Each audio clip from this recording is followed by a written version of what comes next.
पहली बार देखा यार। देखो गाड़ी ना स्लाइड हो रही है, ऐसे करके स्लाइड होती है। ये जो लिफ्ट है ना, ये स्लाइड होती है। भाई मेरी फट गई, मैंने पहली बार देखा भाई ऐसा। कस्टमर द्वारा फ्रॉड किया गया है। जैसे मैंने अब उनसे, और मेरा जो काम है वो मैं 1 मिनट देख के बताता हूँ, क्योंकि जिस फोन में रिकॉर्ड कर रहा हूँ। जय Shri Ram guys, welcome back to the another vlog. Guys time हो रहा है 11:40 और मैं पता कहाँ हूँ। मैं आ गया हूँ भाई सेक्टर 33 मैंने ड्रॉप किया है। और उसके बाद यहाँ पे एक सीएनजी पंप है ना 33 के पास ही, वहां पे हूँ आईजीएल पे। सीएनजी भरा ली है और मीटर वीटर भी जीरो कर लिया है। 11:40 हो चुके हैं। एक ड्यूटी मैंने कर ली, घर से निकला था टी पॉइंट से, एक ड्यूटी बच गई थी अपनी यहाँ की 33 की। और 33 ड्रॉप करने पे 348 प्लस 180 रुपये का हमें यूपी टैक्स ये मिल गया।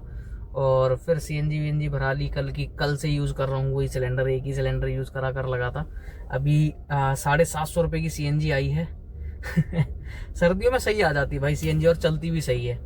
तो अब कहीं लगाता हूँ गाड़ी और देखता हूँ कितना आज हम काम कर पाएंगे। आज भाई छुट्टी वाला दिन है, और देखो कितना हाथ पैर मारते हैं और कितना काम कर पाते हैं। और नोएडा में आके तो वैसे भी ड्यूटी नहीं बचती, तो मैंने गो वगैरह भी खोल लिए यहाँ से निकलने के लिए, कि गो में ही निकल जाएंगे अगर आ गई तो गाइस टाइम हो रहा है 1:16 और मैं हूँ सिविल लाइंस दिल्ली में। अब भाई नोएडा से डायरेक्ट यहाँ की ड्यूटी तो नहीं मिली थी। मैं पहले आया हूँ नोएडा सेक्टर 31 से लाल किला ड्रॉप किया। लाल किला ड्रॉप करते ही मेरे पास ड्यूटी आ गई रिजर्वेशन, रेंटल और एरो सिटी, तीनों ही है इस ड्यूटी के अंदर। सिविल लाइन से है ड्यूटी 1:45 की। तो वैसे मेरे पास ड्यूटी खुल चुकी है, लेकिन जिनको पिकअप करना वो कह रहे भैया आराम से ही आना आप, मतलब 1:50 तक निकलेंगे। मैंने कहा ठीक है। तो भाई 1:45 पे उनके घर के पास लगा दूंगा। अभी उनके घर से मैं सिर्फ 3 मिनट की दूरी पे खड़ा हुआ हूँ। ज्यादा मतलब किसी के घर के पास जाओ फिर वो कुछ बोले ये कर लो वो कर लो, तो ठीक नहीं है ना। इससे जब इंसान रेडी हो तभी निकलो, है ना।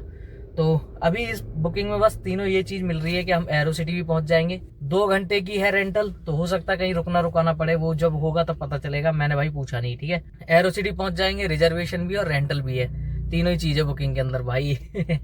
अब ये खतरनाक भी हो सकती है और सही भी, तो देखो क्या होगा। अभी फिलहाल मैं खड़ा हुआ इनकी लोकेशन के बिल्कुल पास में, और पिकअप करके बताता हूँ क्या हुआ क्या नहीं हुआ। तो गाइज अभी मैं हूँ रेंटल वाली बुकिंग पे, और भाई वहां से लेके आया हूँ वर्ल्ड मार्क 2 की पार्किंग में हूँ। और भाई देखो यहाँ पे भाई, ये मैंने बहुत पहली बार देखा यार। देखो गाड़ी ना स्लाइड हो रही है, ऐसे करके स्लाइड होती है। ये जो लिफ्ट है ना, ये स्लाइड होती है। और जब मैं अंदर घुसा था ना भाई, अंदर घुसा और वहां से लेकर मेरे को राइट लेना था, ठीक है। मैंने तो अभी यहीं पे लगा रखा है, क्योंकि 10-15 मिनट में मेरे को यहाँ से निकलना है, ठीक है। पार्किंग वो लोग पे करेंगे ही। तो भाई मेरे को 10-15 मिनट में निकलना है यहाँ से। तो मैंने कहा भैया मेरी तो आप ऐसे ही लगवा दो, कहाँ लिफ्ट पे चढ़वाओगे, यहाँ पे सारी गाड़ी है लिफ्टों पे ही लगाई जाती है। तो पता है जैसे मैं वहां से टर्न ले रहा था, मेरे को लेफ्ट टर्न लेना, और ये ना इधर को खिसक रहा, मेरे को लग रहा भूकंप आ रहा है। भाई मेरी फट गई, मैंने पहली बार देखा भाई ऐसा। अब जैसे देखो यहाँ पे क्या होता है, अब ये जो लिफ्ट ना नीचे आ रही है, ये वाली है ना। अब ये नीचे आ रही है और इस पे गाड़ी रखी जाएगी, फिर ये वाली स्लाइड होके ऊपर चली जाएगी, और वो वाली ऐसे करके स्लाइड होके उधर हो जाएगी। ऐसे करके ये करते हैं यहाँ पे पार्किंग।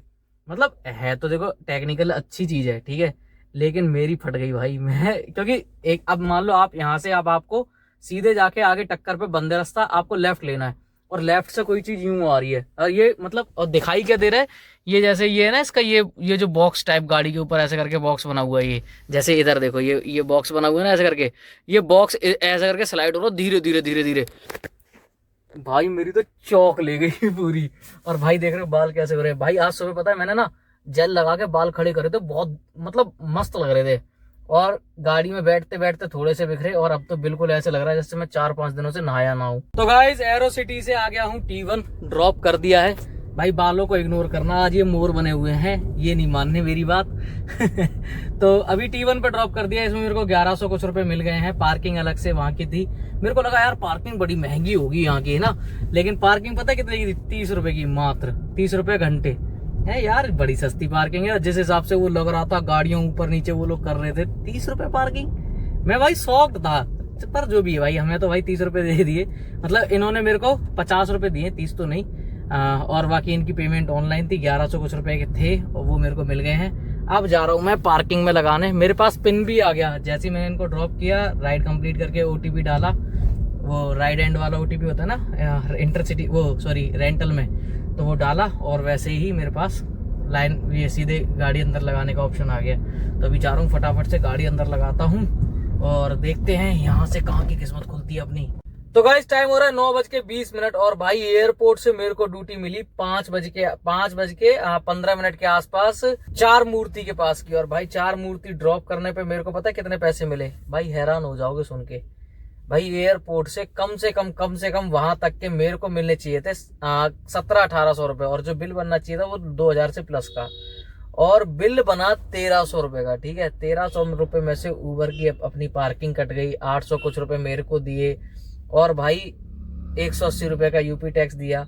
और भाई कुछ ना उसमें मेरे को ऐसा फील हुआ कि कुछ कस्टमर द्वारा फ्रॉड किया गया है। जैसे मैंने अब उनसे पेमेंट ले ली, थोड़ी सी बहस भी हुई, बहस क्या मतलब बहुत प्यार से बात हुई, उनने भी मेरे से प्यार से ही बोला, मैंने भी प्यार से बोला। उनने बोला भैया आपको एक्स्ट्रा पैसे चाहिए तो ले लो, लेकिन ये सब मत बोलो कि हमने फ्रॉड किया है। तो मैंने बोला भाई हो सकता है ये लोग ठीक हो, मैं ही गलत हूँ। तो मैंने बोला मैम एक्स्ट्रा पैसे की बात नहीं है, बात यह है कि दिखाता नहीं है, और मैं आपको दिखा देता हूँ। मैंने अपने फोन में उबर खोला, मैंने दिखा दिया कि देखो 1800 अभी भी दिखा रहा है। ठीक है, तो जब मेरे को 1800 दिखाया तो मेरे को लगा यार हो सकता है कि कहीं उस टाइम और कम दिखा रहा हो, है ना। तो मैंने कहा चलो ठीक है जाने दो। तो भाई मैंने पेमेंट उनसे लेके और मैं निकल आया। और हालांकि मैंने उबर को बहुत कॉल करने की कोशिश करी, उबर को कांटेक्ट करने की, कि कैसे भी इनसे कांटेक्ट करूं और इन्हें बताऊं कि भाई 1800 दिखा रहा था मेरे को 1300 क्यों मिला है। लेकिन भाई क्रिसमस की वजह से शायद आज उबर वाले भी छुट्टी पे हैं, पर चलो जो भी हुआ। और फिर वहां से निकलते ही मेरे पास ड्यूटी बच गई सेक्टर 50 गुड़गांव की। और अभी मैं सेक्टर 50 गुड़गांव में हूँ, पीछे ड्रॉप किया है और ये मार्केट है, यहाँ पे हूँ भाई गुड़गांव में। और खाली खड़ा हूँ, गो भी खोल ली है, लेकिन यहाँ से ड्यूटी नहीं बज रही। और इस ड्यूटी में मेरे को पता कितने मिले हैं? एयरपोर्ट की ड्यूटी में मेरे को मिला क्या, और इस ड्यूटी में मिले मेरे को 1800 रुपए, यानी 200 मतलब 1600 कुछ रुपए मिले हैं। और 200 रुपए का मतलब एक एमसीडी और एक हरियाणा का टैक्स 100 रुपए का, तो 1800 रुपए। तो गाइस गुड़गांव से मेरे पास ड्यूटी आ गई थी प्रीत विहार की, और प्रीत विहार में मेरा अभी ड्रॉप हो गया 47 किलोमीटर में। मेरे को मिले हैं सिर्फ 800 कितने दिखाया था, 800 शायद 62 रुपए है, पता नहीं ऐसे कुछ है, 860 रुपए के आसपास मानो। और 100 रुपए का हमें मिला है एमसीडी, यानी 960 रुपए मिले हैं भाई। और प्रीत विहार छोड़ दिया 47 किलोमीटर। ठीक है, पैसे क्या बोलूं, ठीक है गलत है, क्या बोलूं समझ में नहीं आ रहा।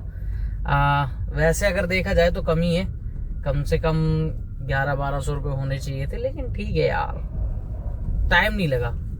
1 घंटा 10 मिनट में मेरा ड्रॉप हो गया 47 किलोमीटर, 1 घंटा 10 मिनट में छोड़ दिया, तो उसको देख के ठीक भी है। बाकी अभी अपना टाइम हो गया घर जाने का, तो सीधे घर की तरफ सीध बांधी है मैंने। और मेरा जो काम है वो मैं 1 मिनट देख के बताता हूँ, क्योंकि जिस फोन में रिकॉर्ड कर रहा हूँ उसी फोन में वीडियो भी बना रहा हूँ। पहले एक बार देख लेता हूँ फिर बताता हूँ। तो गाइस 5241 का काम हुआ है और 838 के टोल, तो यानी 6000 के लगभग अपना काम हो गया है। अब भाई यहाँ से मैं खाली घर जा रहा हूँ। अगर कोई अच्छी ड्यूटी मिल गई, जैसे कि मैंने कल बोला था, कल भी मैंने कहा था अगर कोई अच्छी ड्यूटी मिल गई तो करेंगे, अगर कोई अच्छी ड्यूटी मिल गई तो करेंगे, नहीं तो फिर सीधे घर निकल जाएंगे। और भाई देखो, मैं अपनी वीडियो में आजकल डिस्क्लेमर भी लगाने लगा हूँ, मेरे काम को देख के गाड़ी मत लेना। और ये भी आजकल आपको ये भी लगता होगा कि भाई 11-12 बजे निकल रहा है, कर ले रहा है, ठीक है, सर्दियों में हो जाता है, गर्मियों में बहुत बड़ी दिक्कत आती है। तो काम को देख के अभी गाड़ी मत लेना भाई, कोई भी इतनी जल्दबाजी मत करना। पहले 50 आदमियों से, मेरे अकेले की वीडियो ना देख के पहले और भी 10-20-15 लोगों से पता करना, आपके आसपास अर्टिका वाले 1-2 बार अर्टिका बुक करो और उनसे पूछो भाई कैसा क्या काम है, वो बताएंगे, उसके बाद ही हाथ डालना। क्योंकि मेरा अकेले का, मेरा क्या है भाई देखो, काफी टाइम में वीडियो भी नहीं बना पाता हूँ, जिस टाइम पे काम नहीं होता है। मेरे को खुद अच्छा नहीं लगता यार, 200 रुपए के मैं दिखाऊंगा, आदमी देखेगा। और जिनको मैंने दिखाने के लिए चैनल खोला था, रियलिटी क्या है, मैंने चैनल खोला था लोगों को दिखाने के लिए कि मैं इतना कमा रहा हूँ। जो लोग ये बोलते हैं ना टैक्सी वाले क्या कर लेंगे, तो वो लोग बोलेंगे 200 रुपये कमा रहा है। तो इसलिए भाई मैं उस टाइम पे वीडियो नहीं बनाता जिस टाइम पे काम कम होता है, लेकिन रियलिटी में काम कम होता है। तो वीडियो उसको देख के गाड़ी ना ले। आपको अगर लगता है कि आप कुछ और बेटर नहीं कर पा रहे हो और आपके लिए 20-22 हज़ार रुपये मंथली बचा के आप काम कर लोगे, तो आप गाड़ी में आ सकते हो, ये इससे अच्छी चॉइस नहीं है कोई। लेकिन अगर आपकी चॉइस ये है कि मैं 50,000 रुपये महीने कमा लूँगा कैब में, तो भाई आप गलत जगह फंस जाओगे और कुछ नहीं कर पाओगे। बाकी मिलते हैं फिर अगली वीडियो में, तब तक के लिए जय Shri Ram. Like share subscribe करते रहें।